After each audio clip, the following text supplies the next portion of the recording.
The Commonwealth is a voluntary association of 54 independent states, working together towards shared goals of democracy, development, and peace. Member countries span 6 continents and oceans, from Africa to Asia, the Americas, the Caribbean, Europe, and the South Pacific. The Commonwealth is seen as a special family, a family of nations.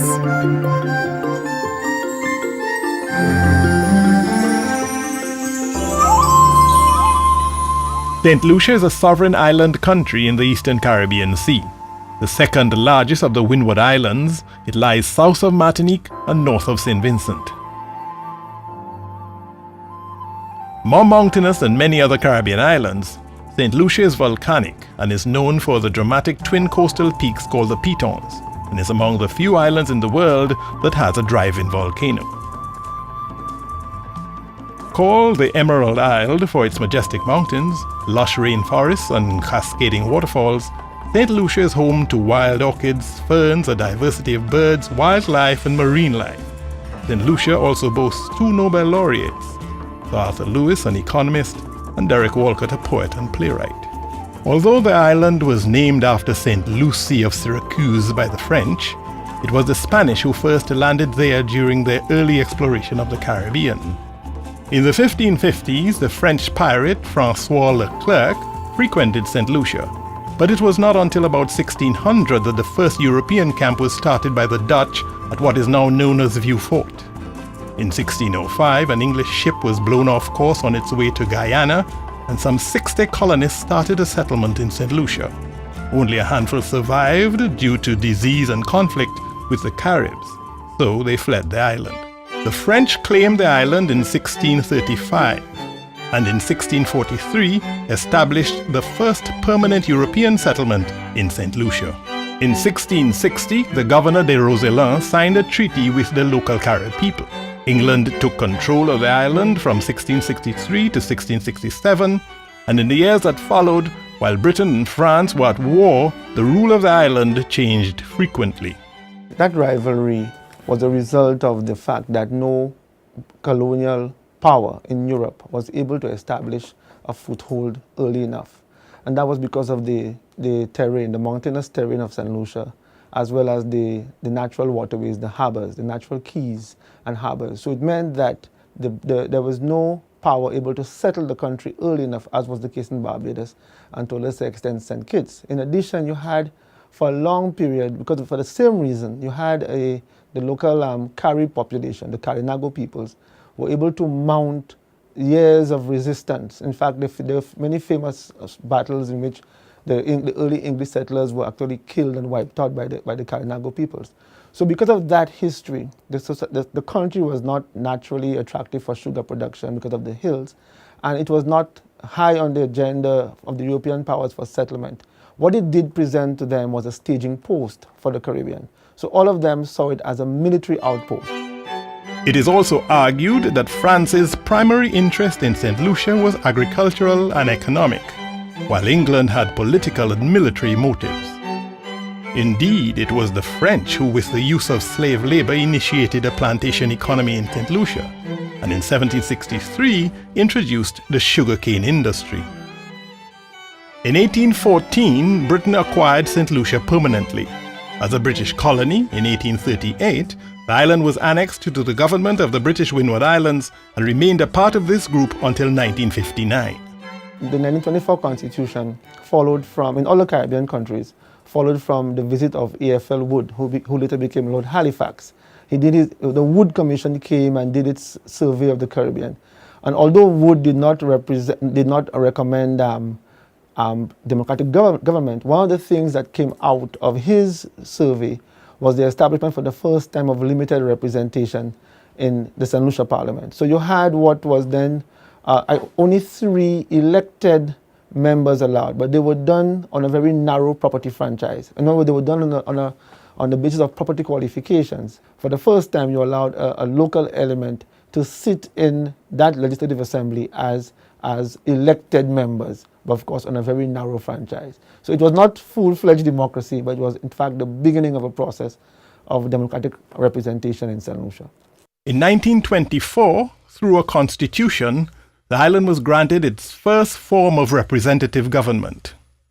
And in 1925, the first elections in St. Lucia were held with only a minority being allowed to vote. By the mid-1930s, agitation for constitutional change began. As in many of the neighboring territories, the party system in St. Lucia emerged out of the trade union movement. George Charles was a key figure leading the struggle for a more democratic mode of representation. Okay, John Charles was one of the early members, early founders of the trade union movement in St. Lucia. I think the first trade union was formed around 1945, and George Charles was in it. The critical feature of George Charles was that he was a typical old-style Caribbean trade union leader with his mass base in the sugar workers. In 1949, George Charles and his father played a key role in the formation of the St. Lucia Labour Party. So it was very a narrowly conceived type of trade unionism, which is what we call classic Caribbean political unionism, in which the parties are trade union first. Its leaders are trade unionists first, and they're demanding trade union rights for workers. They're demanding better working conditions. They're demanding better wages, and the colonial office is not conceding those things, and therefore they form political parties. So it was a sugar worker-based party. It was basically liberals in the rural sector supporting that party. And that was the first political party formed in St. Lucia. The SLP became the dominant force in St. Lucia for over a decade. The 1951 general elections on the universal adult suffrage, the SLP won 5 of the 8 seats against the People's Progressive Party. The SLP was again victorious in the 1954 elections. The struggle that George Charles led resulted in a series of constitutional reforms, including a responsible ministerial governmental system. Remember what the British was doing in all of our Caribbean countries was to gradually allow for greater and greater amounts of political representation and political executive decision-making power. When you had universal suffrage, what you had was elected members sitting in the parliament. But these elected members had no responsibility for what you call a ministry. They had no executive function. They had no oversight over any governmental department. They were basically people speaking in the assemblies and raising their objections to colonial policy. So in 1955, they introduced what they call a committee system, in which they chose 3 elected members, and they were given basically oversight over some governmental departments. And by 1956, they claimed, well, they had proved themselves able to handle the committee system, and then allowed for what they call the full ministerial system, in which you had 3 members of the legislature, elected members of the legislature, being given responsibility for some ministerial function. George Charles was named the first Chief Minister as well as the first Minister of Education and Social Affairs. By the mid-1950s, however, another key political figure emerged. John Compton, who comes to St. Lucia as a graduate from London School of Economics, actually joins the St. Lucia Labour Party. But from his earliest involvement in the St. Lucia Labour Party, it is clear that his worldview is much broader than the mere trade union consciousness of George Charles and the other leaders. So the first real stirrings against that single party dominance came around the early 1960s. In fact, we can trace that to the development of the banana industry in St. Lucia. Although Compton had served under George Charles under the committee system and then as a minister, by the early 1960s, he quit the SLP. In around 1962, Compton forms the National Labour Movement with 2 other men, Dr. Vincent Monrose and Maurice Mason. In fact, they were described as the Comptonite intellectuals because they were all English-studied individuals. In fact, they contrasted very sharply with George Charles and them, who were basically secondary school or primary school dropouts, but trade unionists. Compton was always a nationalist in his outlook, but he was also very much intellectually a left-of-center politician. In fact, he was accused of being a student of Harold Lasky at the LSE, and Harold Lasky was England's leading socialist thinker. But when he comes down, he is pushing for the banana industry. In fact, Van Gist, who is the founder of the banana industry, has a private conversation with Compton in which he describes Compton as the man who is most aware of the needs of the economy of St. Lucia. So once the banana industry is formed, you have basically the breaking of the power base of George Charles and the Labour Party, because the banana producer is not a landless worker on a cane field. The banana producer is a small plot owner producing his fruit and selling it directly to Van Gee. So trade unionism is less relevant to him.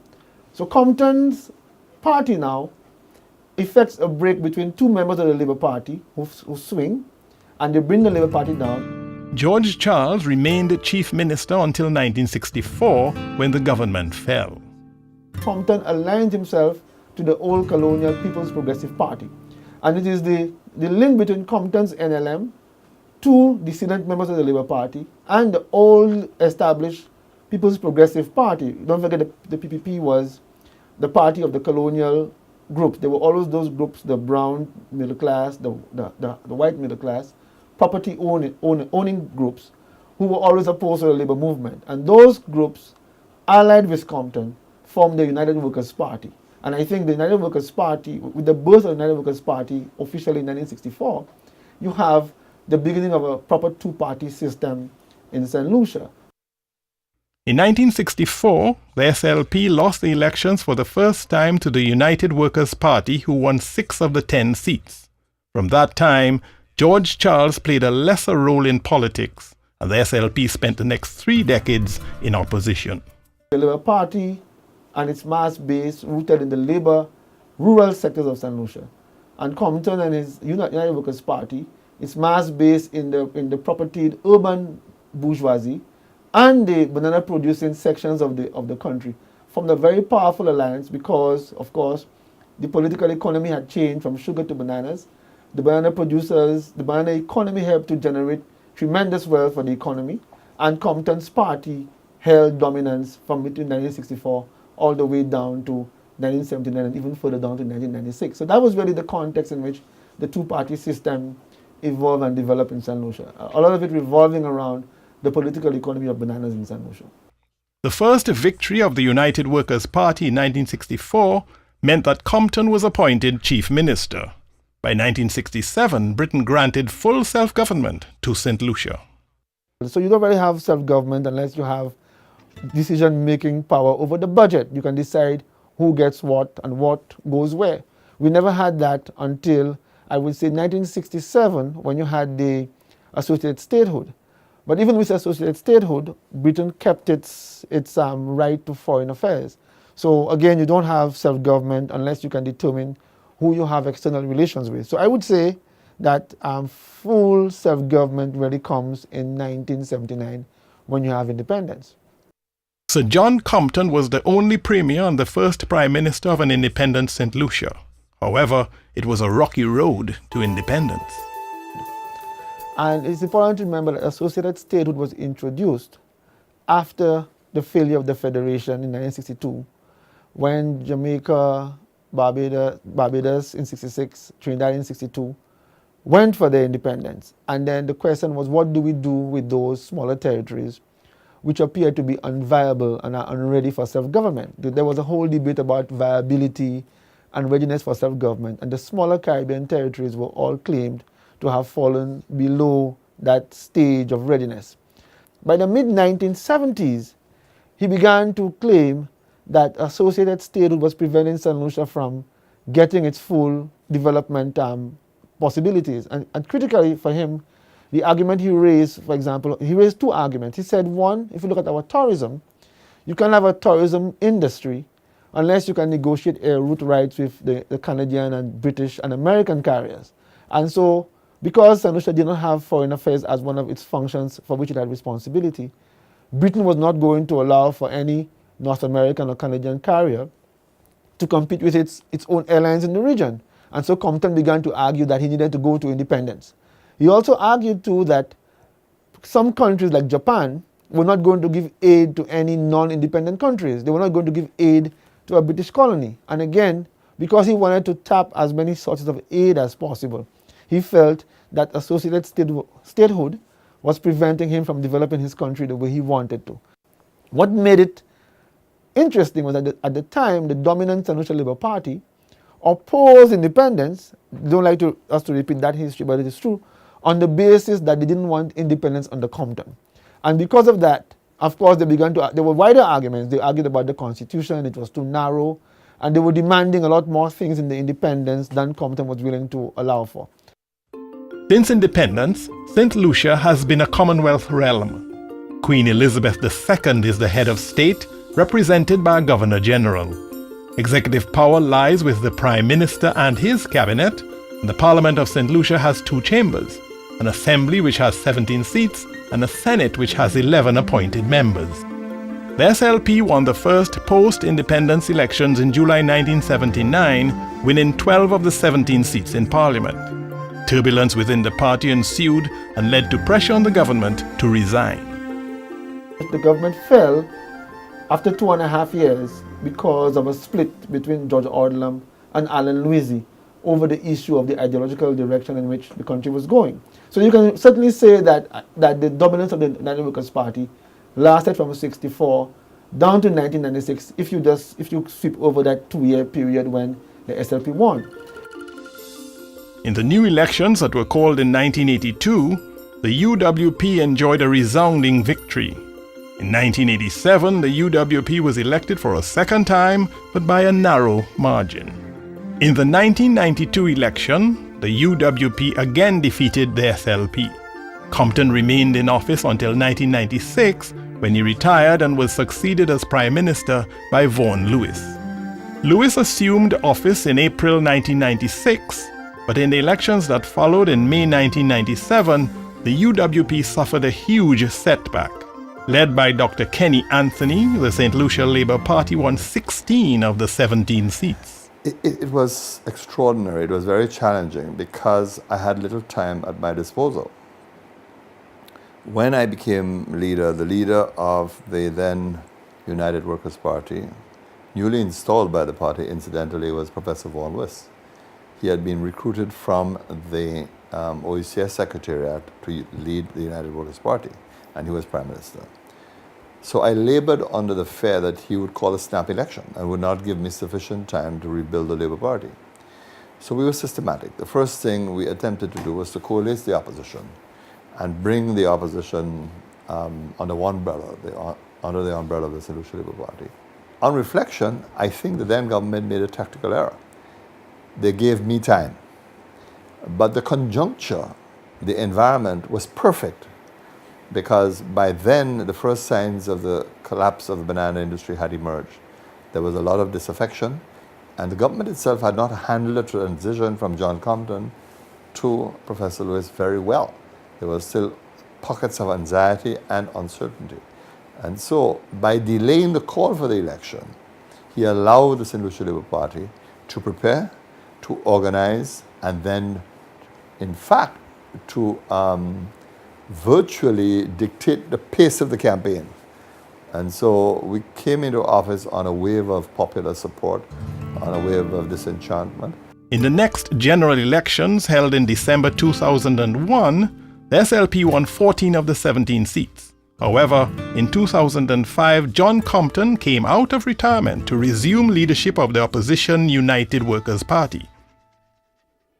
Winning 11 of the 17 seats, Compton again became Prime Minister at the age of 81. However, a year later he died in office and was succeeded by Stephenson King. At the time, it was a very unfortunate situation in which Sir John fell ill, never to the imagination of any one of us. We knew that he was in his 80s and that he would have given us, hopefully, by God's grace, one term, but never did we anticipate or envision that that term would have been cut short by the first year. Taking over the reins of government suddenly came with its own challenges.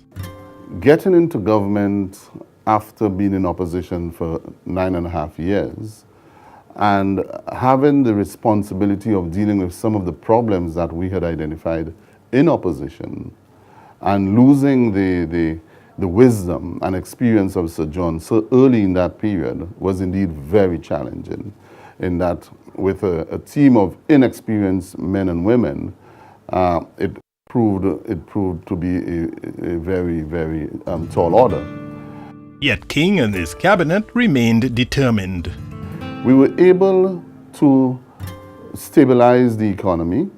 We boast of having achieved during the 5 years that in a period when most countries encountered serious financial problems, the global financial crisis unfolded in the year 2008, thereabout, and the whole world went into tailspin. St. Lucia responded by taking a number of initiatives to bolster our own efforts, and we're able to keep the economy stable and to record growth in the last 4 years. Then we also had the question of global food prices, oil prices, and all of those challenges to put up with. And we're able to manage our affairs quite successfully. In November 2011, the St. Lucians went to the polls again, and the SLP swept aside the UWP, taking 11 of the 17 seats. Dr. Kenny Anthony returned to office as Prime Minister. When people look at my political career, they probably will tell you that I had my greatest moment in 1997. You're right, because it was an avalanche, 16-1 majority. But you know, the most important election for me in my entire life was in fact the last election. Why? Because we defied the odds. I have never in my life fought an election that was so challenging. Not because the incumbent government was particularly popular, but because of the challenge we met on the ground. Dr. Anthony emphasizes that in his view, bipartisan negotiations are an important part of governance. I learned a lot in opposition, a lot. And I often say to my party faithful that I know both worlds. The world of power, the world of authority, and the world of opposition. And while I would not prescribe that medicine for everyone, but it has been useful. Sometimes it takes personal experience to shape you, shape your mind, shape your thinking, shape your beliefs. In the House of Assembly, historically, proceedings have been affected by political rivalry. In order to maintain the dignity in Parliament, the President of the Senate, Mr. Claudius Francis, and I decided that we would tackle this in a proactive way. So we decided to recognize what the problems were, to recognize that there should be robust debate in the House, but that doesn't mean that there should be uncivil conduct. So we thought the best way to do this was to engage the members of Parliament before the debate started. So we wrote to them, we had meetings with the leader of the opposition, we had meetings with the Prime Minister, we had meetings with individual members, whoever wished to come and see us about how we intended to conduct this debate, and that's how we decided to tackle it. We also decided to tackle that issue by engaging the press to reach out to the public, to let them know how Parliament was going to be conducted in this new session. Although it is still early in the term, the House of Assembly has already had some intense sittings. Yes, so far we've engaged in the budget debate, what's commonly known as the budget debate. And that debate also engendered a lot of external discussion. What used to happen before was that the debate was conducted in one session. There was one debate. When we read the rules, we realized that the conduct of the budget debate takes two parts. One, there's a debate on the estimates, and then there's a debate on the appropriations bill. And the conduct of those debates are very well established, set out in the rules. So we engaged the members again to let them know how those debates were going to be conducted. There was some resistance because some members felt that by enforcing those rules, we were restricting their rights to speak. But these were the rules, these are the rules. In fact, we felt that it enhanced the members' rights to speak. It separated the debate into two parts. The debate itself went, I think, a lot better than it did before. Both the Prime Minister and Speaker expressed commitment to strengthening the parliamentary system in St. Lucia. We have a very backward, a very underdeveloped parliamentary system. And in fact, it's one of those areas for reform. And we started the reform process this budget session. So part of the reform process that this government will engage in, quite apart from attempting to reshaping the relationship between government and opposition, is also reform of the parliamentary process to make it more meaningful to our circumstances. With that comes all the other aspects of the business of the House. We have a number of select committees which have been appointed, and those committees I intend to encourage the members to meet because they are there for a purpose. One of the important ones is the Standing Orders Committee. Our orders are old, and by that very nature, the world has modernized a bit, and so we need to look at them again with a critical eye to see how we can improve them if necessary. Dr. Anthony also sees tremendous benefit in being a member of the Commonwealth. There are shared traditions in the Commonwealth, and it's important that we nourish those traditions, that we are able to relate to other countries, but we do so from a position of our own strength, meaning that we have shaped our own democracy, meaning that we have made changes that we ourselves fashion, we ourselves think necessary. One thing about the Commonwealth that is important is that it ignores size. You are able to speak to every other Commonwealth leader as another sovereign state, as another country, that you are able to discuss key issues with them on an equal footing. That is important. You have to bear in mind that we have limited diplomatic resources. We don't have the kind of money to invest in diplomacy. So that whatever theaters that we utilize, that it is beneficial to us, and the Commonwealth ought to be seen in that regard. As a developing democracy, St. Lucia has established a strong foundation. And we're now into an era where we see ourselves as true democracies, where free and fair elections are held, and where governments can change overnight, and the business of the country continues without any hindrance whatsoever. It is now for us to strengthen those democracies and for us to be seen as peaceful nations, strong in its democratic practices, in which our people are free and for which transparency exists.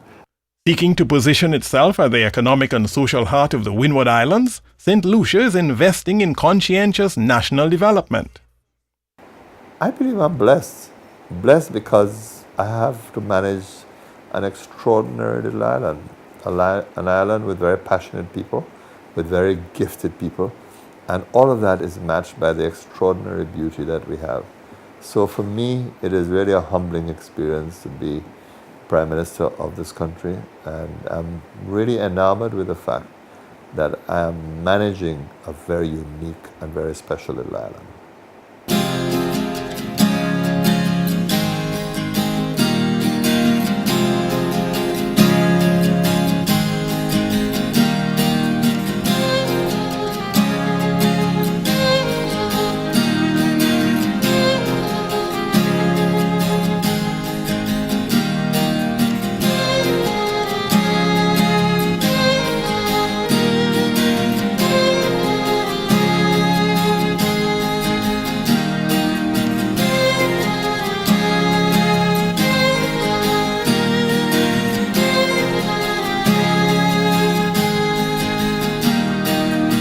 St. Lucia, moving ahead as a parliamentary democracy.